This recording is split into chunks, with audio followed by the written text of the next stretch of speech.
Hello guys, आज मैं आप लोगों के सामने फिर से हाजिर हूँ एक नई स्टोरी के साथ।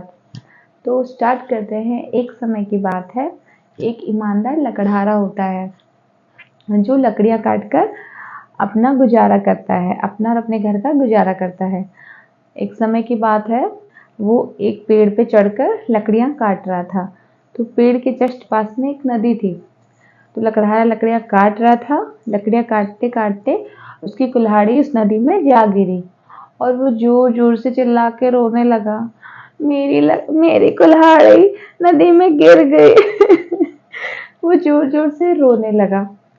अब पानी के अंदर जलपरी रहती थी।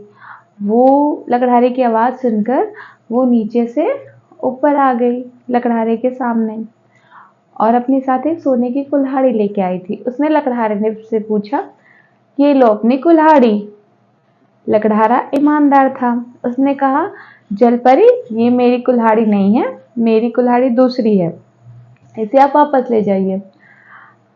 जलपरी सोने की कुल्हाड़ी अपने साथ लेके वापस नदी में चली गई।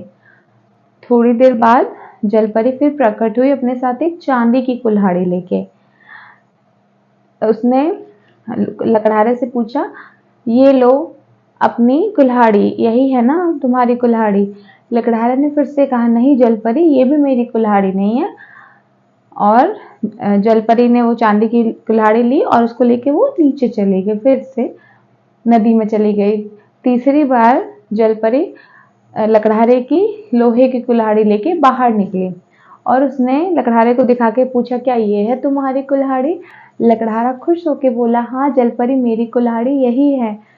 तो लकड़हारे ने झूठ नहीं बोला ना। वो चाहता तो वो सोने की कुल्हाड़ी रख सकता था, वो अमीर हो सकता था, चांदी की भी रख सकता था, लेकिन लकड़हारा ईमानदार था, उसने झूठ नहीं बोला।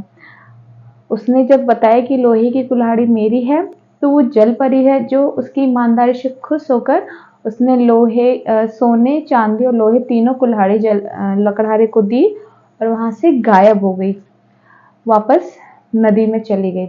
इस कहानी से हमें यही शिक्षा मिलती है दोस्तों, कि हमें लालच नहीं करना चाहिए, हमें हमेशा सच बोलना चाहिए।